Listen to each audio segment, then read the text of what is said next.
Greetings, members, one and all of the Salivation Nation, with a not so surprising bit of news, although interesting nonetheless, about one nation that is now importing gold for the first time since the Ukrainian invasion. Let's explore.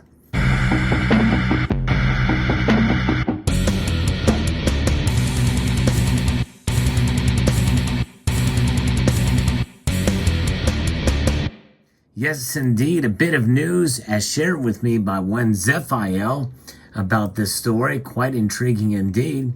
It's official. For the very first time since the invasion of Ukraine, Russian gold has found its way back into Switzerland. That's right, from FInews.com. First it was palladium and now the yellow metal. In May, Switzerland re-imported gold from Russia for the first time since the country invaded Ukraine. Switzerland is once again importing Russian gold, with over 3 tons brought into Switzerland from Russia as of May, according to data from the Federal Customs Administration. That represents the first shipment between the two countries since the outbreak of the Ukraine war in late February. This is according to a report from Bloomberg, and which I'm going to actually quote to here from swissinfo.ch. Switzerland imported gold from Russia for the first time since the invasion of Ukraine, showing the industry's stance towards the nation's precious metals may be softening. More than 3 tons of gold was shipped from Switzerland from Russia in May, according to data from the Swiss Federal Customs Administration. That's the first shipment between the countries since February. The shipments represent about 2% of gold imports into key refining hub last month, and they also mark a change in perception of Russian bullion, which became taboo following the invasion. Most refiners swore off accepting new gold from Russia after the London Bullion Market Association removed the country's own fabricators from their credited list. You heard about that story on this channel as well. While that was viewed as de facto ban on fresh Russian gold from the London market, one of the world's biggest, the rules don't prohibit Russian metal from being processed by other refiners. Switzerland is home to 4 major gold refineries, which together handle 2/3 of the world's gold. Wow. And here you can see before you here some Swiss gold, Credit Suisse, PAM Suisse, and Valcambi Suisse. Yes, indeed. Almost all of the gold was registered by customs as being for refining or other processing, indicating one of the country's refineries took it. The 4 largest are MKS, PAMF, Metalor Technologies, Agor Heraeus, and Valcambi, and they all did not take the metal. In March, at least 2 major gold refineries refused to remelt Russian bars, even though market rules permit them to do so. Others, such as Agor Heraeus, said they would accept products refined in Russia prior to 2022, so long as there were documents proving that doing so would not financially benefit a Russian person or entity. Some buyers remain wary of Russian precious metals, including bars minted prior to the war, which are still tradable on Western markets. In palladium, it's created a persistent dislocation between spot prices in London and futures in New York, due to the greater risk of receiving ingots from Russia and the latter. Switzerland has been importing small quantities of palladium from Russia, the world's biggest miner of the metal, since April.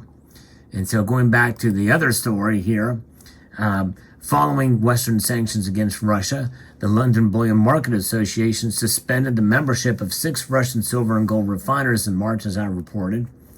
The amount of de facto ban of the world's largest gold market.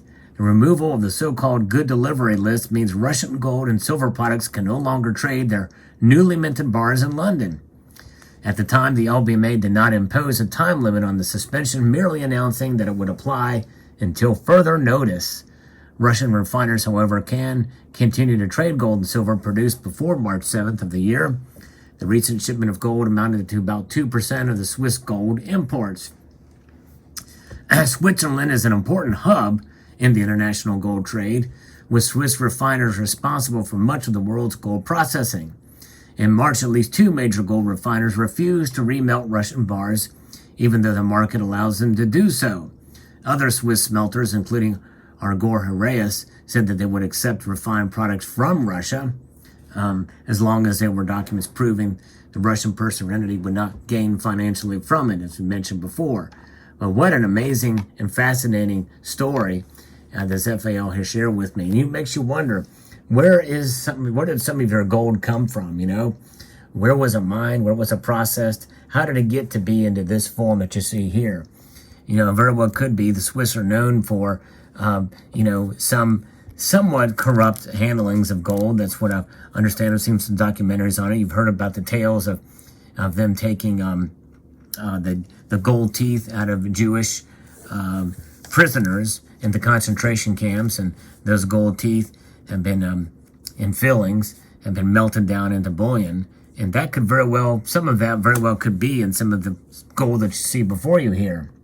And of course, you have other entities like this kind of gold piece here, which is made by Scottsdale. And where do they get their gold?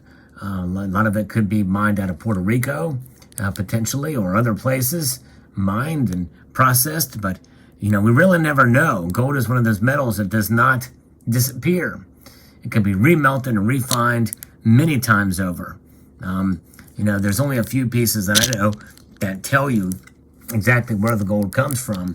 And usually, some of the cases could be some of these older gold coins in the United States Mint produces minted from U.S. gold, like the St. Gaudens gold piece here. Probably more than likely minted from mined U.S. gold.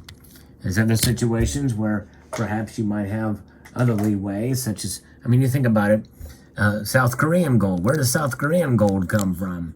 It's anybody's guess. And then you have a privately issued piece of gold here. And where does that gold come from? No one really knows. It's not stated, or it doesn't really need to be stated, but privately issued pieces, you don't see very many privately issued rounds. They are out there. And this is an example as such based off the John Wick movies. But nonetheless, it's not very often you see that. But gold is one of those metals that certainly has a history of reappearing in different forms throughout. And there's a lot of it out there, for sure. But to find a historical piece of gold, especially something like a salutis from the Byzantine or Eastern Roman Empire, is quite intriguing. Pieces like that were known as kind of the purest gold coins and the standard de facto, which really was the foundation for the Latin monetary unit gold pieces that we are so familiar today. And even to the point where even some of the smaller, tiny gold that you see about, these fractional pieces, kind of is derived and based off of that same standard. But nonetheless, it is interesting. Gold is an amazing metal, and the fact that it has been around for so long, and it can reappear in so many different forms down the road, is quite interesting and scary to some extent too. How much of these gold bars may have been mined out of Peru illegally, perhaps, and somebody could have been injured, environmental disasters from it. Of course, you hear about cases where they want to try to track this stuff utilizing the same kind of technology that they're going to implement with central bank digital currencies. If that does occur, watch out, because you will see them start to utilize that more and more. And it seems good on the surface, but again, it's the same type of technology that they want to use to track you and track your purchases. Now, gold is gold. Once it's mined in this form, it's not traceable. Even if they were to put some sort of QR code or some sort of other tracking mechanism on there, you can always remelt the gold down again. That's the beauty of gold. Anything that's been stolen in the past, you've heard me talk about this before, stolen gold, like the $1 million Royal Canadian Mint gold maple leaf. The thing is 200 kilograms. The thing was stolen, chopped up, melted down, never to be seen again. An amazing thing. But nonetheless, there it is. No surprise. Switzerland is importing Russian gold. If you like stories like this and news, and I appreciate members of the community who send me this information, I find a lot of it as well in my research. But I hope you will consider hanging around watching the videos daily. I try to switch it up with some of the news and some of the information that I talk about on the channel. And I want to extend a multitude of gratitude to you all for taking the time to watch. Remind you that I do post videos on a daily basis. So I hope you will engage with the channel with a thumbs up, with a clicking of the notification bell, and maybe bookmarking the channel page. And I want to extend that multitude of gratitude to you all and encourage you to please rate, share, comment, and subscribe.